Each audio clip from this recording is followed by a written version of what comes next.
I'd like to welcome everybody to the City of McAllen Emergency Operations Center. My name is Pilar Rodriguez. I'm an assistant city manager. City of McAllen has partnered with Motorola to bring this event to test some technology, and the City of McAllen will also be conducting an exercise as part of our annual requirements. Up on the screen is the agenda. We'll be announcing our guests, and then after that I'll be giving you a brief description of the exercise, and then we'll conduct the exercise. Shortly after that we'll have a technology debrief, we'll have an after-action review, and then there'll be a tour and display of some of the technology. And so at this time I'd like to introduce City Commissioner Jim Darling.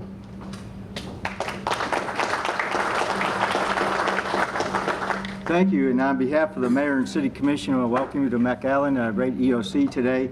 The rule is we can't use any acronyms, our Emergency Operations Center today. And we want to certainly welcome the folks from Motorola, especially Debora Courtright and Karen Tandy. And we have special guests today. We have Congressman Henry Cuellar with us today. Congressman, welcome to McAllen, as always. And of course, we have our State Senator, Eddie Lucio. Eddie, great to see you. This is an important event. We actually have some state representatives from around the state. We have State Representative Randy Weber, State Representative Alan Fletcher, and our own Valley Representative Ryan Guillen. So we have a great emergency plan for you today. So when I count 3, I want everybody to get under their desk. Actually, that's not too far-fetched. When I was in grade school in the 50s, every Friday we got under our desk because it was the way we protected ourselves in the United States against nuclear attack. And it was successful, obviously, because we weren't attacked by nuclear weapons in the 50s. So hopefully that's what we're doing today. We're going to have another successful EOC and show how that we can protect our citizens and respond to emergencies in an appropriate manner with the help of the government supporting these efforts and the help of companies like Motorola with technology advances. We'll have a great EOC and a great advance in how we protect our citizens in the Valley. So once again, welcome to McAllen. Thank you.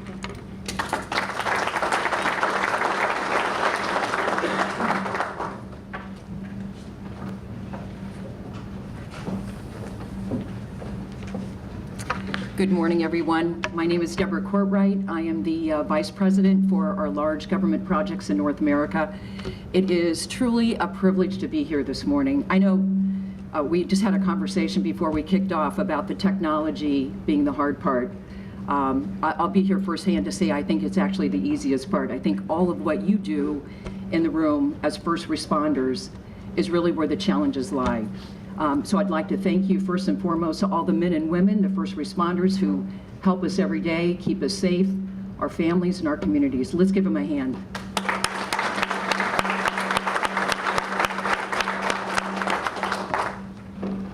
So it really, again, is an honor to be here. I think we have a great day lined up.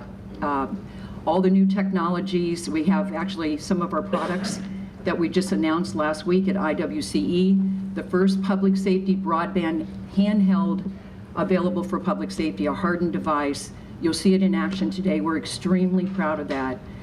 In addition to that, I would like to state on behalf of Motorola, we are very, very committed and driven to build products to help first responders, to help your jobs be easier, again, to help protect and serve as you do so honorably.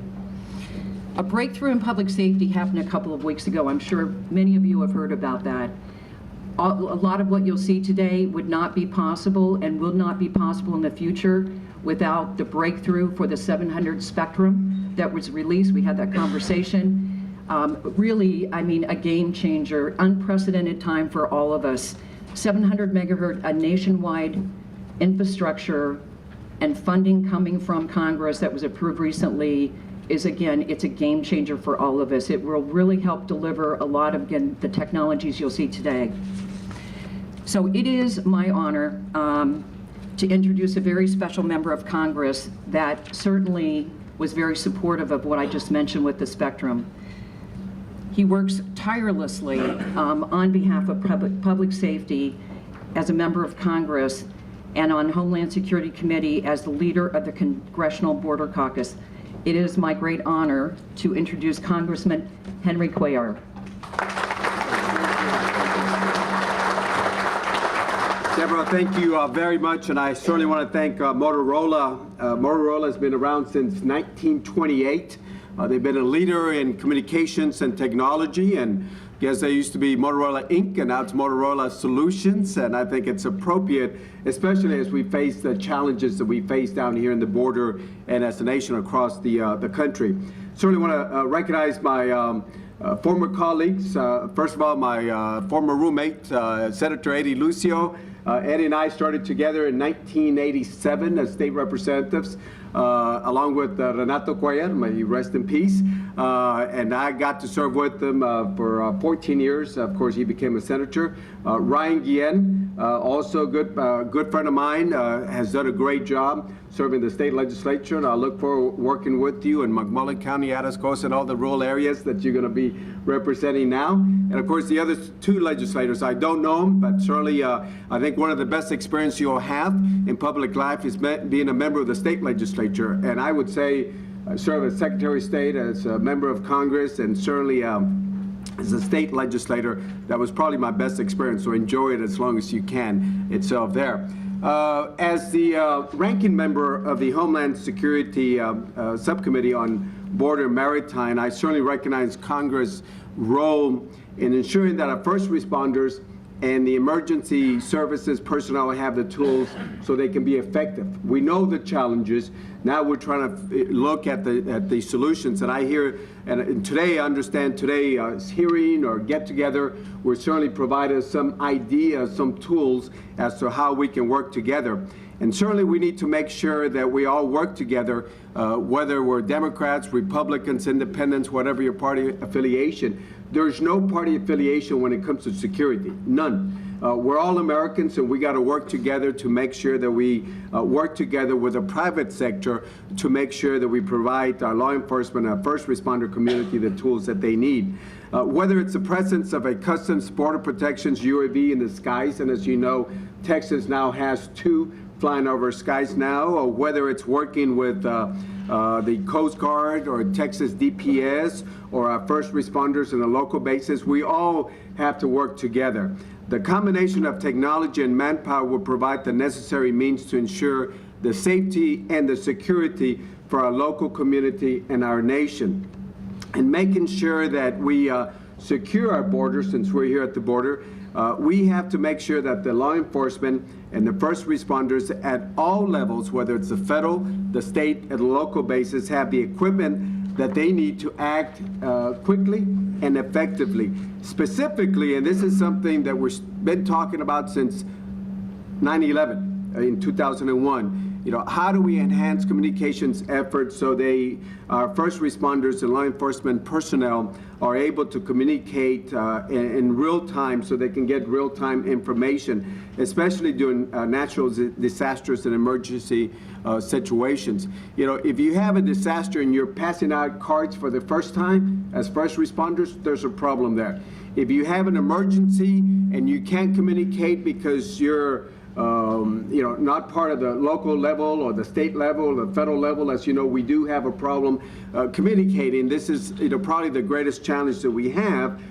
Then it is a problem. If you live on the border and you can't communicate with your neighbors across the river, it is a problem. And this is why we're looking at the solutions from Motorola Solutions and other areas to make sure that we're able to get our policy folks together to make sure that we do this. And this will be done at the local level, certainly at the state level, the chairman of the international relations and the border that Senator Lucio leads, and of course our folks here. Veronica, I know, had a committee hearing yesterday also. We have to make sure that we all work together, and especially the hard part is now to get our Mexican side involved in making sure that we can communicate itself. So certainly, I certainly want to work with you. I want to be a team player working with you. As it was mentioned a few minutes ago by Debora, we just passed the payroll tax extenders.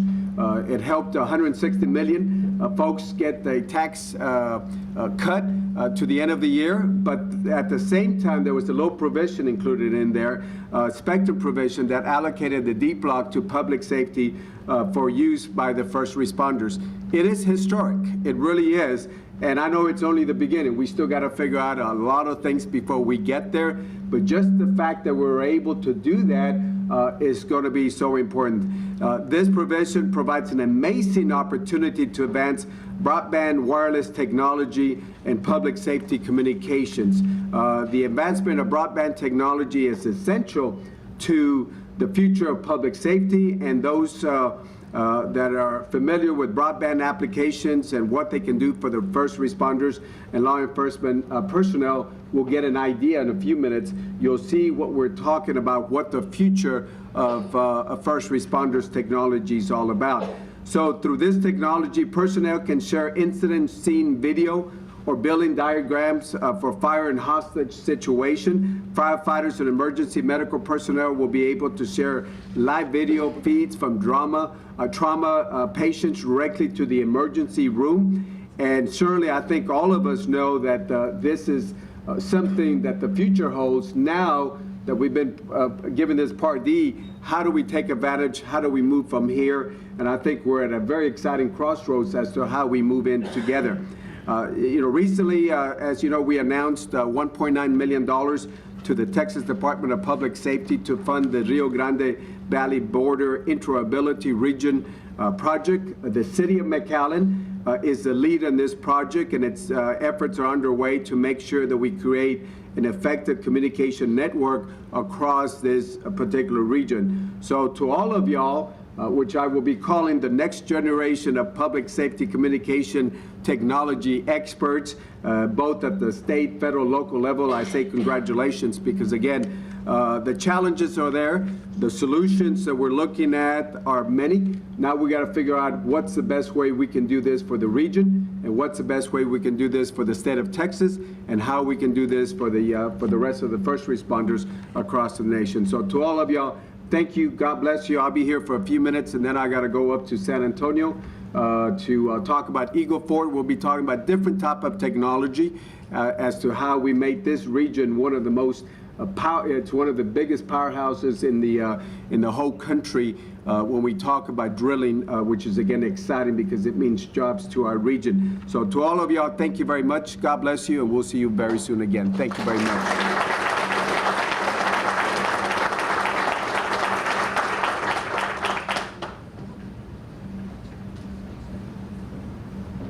Was I supposed to introduce somebody? Ryan. Oh, okay, Ryan.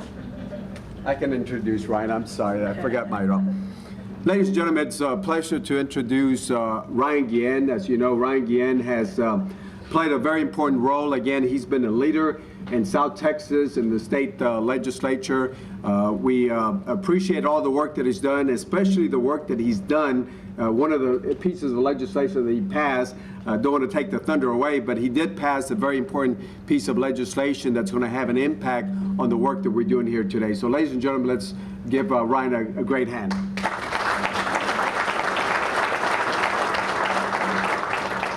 Thank you. It's great to be here. It's great to have my colleagues here, Weber and Fletcher, Representative Weber and I guess Congressman Weber and Representative Fletcher. It's good to have you all here. It was a great surprise to see you all here. I consider them great friends, and it's great to have you down in the valley.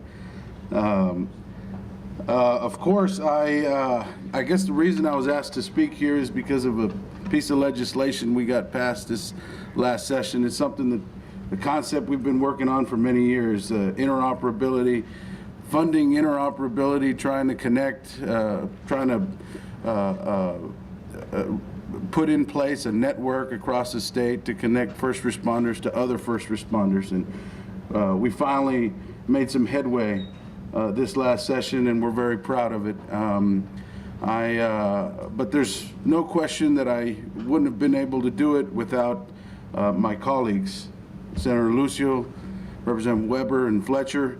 With their support and with the support of many others in the legislature, we were able to get it through. And of course, I need to recognize Eric Wright and Associates for for all of his. He's the mastermind and brain trust behind the whole deal, and of course we wouldn't have been able to do it without him.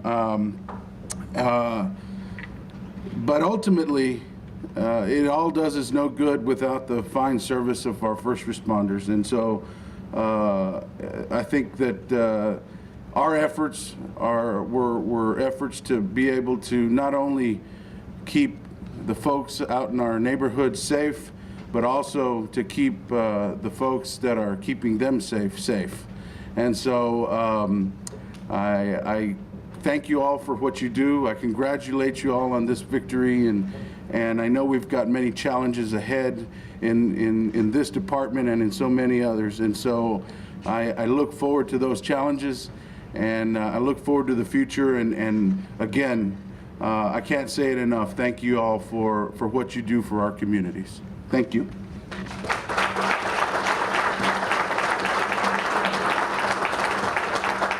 It's also my pleasure to introduce Senator Eddie Lucio.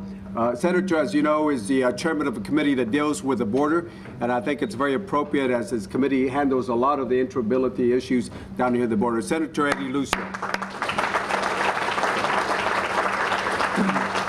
Thank you, Congressman. Good morning, ladies and gentlemen. I'm very pleased. Debora, thank you for setting the pace here this morning. I was just sitting there and thinking about all that has happened over the last 25 years since I've been in the legislature. I've met a lot of wonderful state representatives. I was in the House for 4 years. Representative Weber and Representative Fletcher are certainly two of many who are engaged on a daily basis, do the right thing for the people of our great state. But I do serve in the Finance Committee. I was very pleased that even though we had major cuts in every category in the budget, we did add tens of millions of dollars, new dollars, to Homeland Security. And I hope that we can continue to work with those of you, especially in my district, who mean a lot to so many people in this area of the state that's growing so quickly. But first responders are important to me. My dad was one of those back in the old days. And talking about the old days, I was thinking in 1990, Congressman, the latest technology then for my Senate campaign was a fax machine. Think about that. Think about that, how far we've come since then. I want to recognize my young friend who I've known for at least a decade, Eric Wright. I knew him when he was right out of high school, I think, who's here representing Motorola. I want to welcome my tocayo. See, and for those of you that know what that means, I'm talking about Eddie first, my tocayo. That means we got the same name, for those of you who don't understand what that word means. Karen, I want to also welcome you, a Texas girl doing well in Washington, D.C., Karen Tandy. And those are all the cards I have, so if I miss anybody, I'm sorry. But seriously, I think we have a lot of challenges ahead of us, but communicating and making sure that we connect, we network ourselves not only throughout the state, but especially, internationally, as the Congressman mentioned. We're global now, and we need to think global. And I hope that we can continue to do the right thing for Texas and for our country. I think Henry just said it all in his presentation. This isn't about partisan politics. This is about coming together as Texans, as Americans, and doing the right thing for all people in our great country. So and also being good neighbors to the South. So I'm happy to be here for a short period of time as well. We got 3 things going on at the same time. But after redistricting, I got 9 state representatives now. Representative Guillen, welcome. He's one of my state reps now.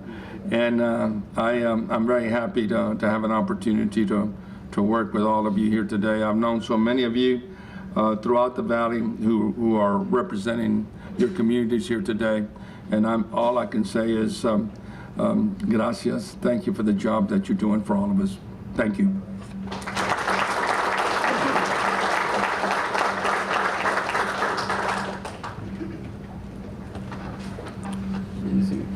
At this time, I'd like to take a couple of minutes to just quickly brief you on the exercise that we'll be conducting this morning. Should be a scenario, there it is, displayed up on the screen. We will be having 2 simultaneous incidents occurring here in the city of McAllen, and we will be testing our command and control capabilities. We will be testing our regional response capabilities, and we will be testing radio interoperability. Those are the 3 areas that, from the local perspective, that we'll be focusing on. The first scenario, a passerby reports that a rail car parked on a local spur is smoking. The McAllen Fire Department will be dispatched to investigate, and of course, as they arrive on scene, they'll spot a vehicle leaving the scene. We'll mobilize our regional hazmat team, of which McAllen is a part of, and several other partners. And subsequently, we'll end up identifying it's not smoke, it's powder, and it'll be determined it's an illegal substance. While the hazmat team is in there sizing up the situation, they'll discover a cache of assault rifles also packaged in the same vessel. Simultaneously, we'll have another hazmat incident occurring at the Texas A&M School of Rural Public Health. A package will be delivered and reported to be leaking an unknown substance, and we will be requesting mutual aid and testing our regional response again from the FAR Fire Department. In that incident, it'll be determined that the substance does not pose an immediate danger to life and health. And so those are the basic rundowns for the 2 scenarios. Are there any questions? No? Okay, yes, and we've got a depiction of the scene for the rail car, and that's just outside the front door here of the Emergency Operations Center. You can see the EOC, that's the building that we're located in. Motorola will have a tent directly south of that, and this area right in here will be basically the main scenario. The other scenario will occur at the Texas A&M School of Rural Public Health, located at McAllen, Vermont.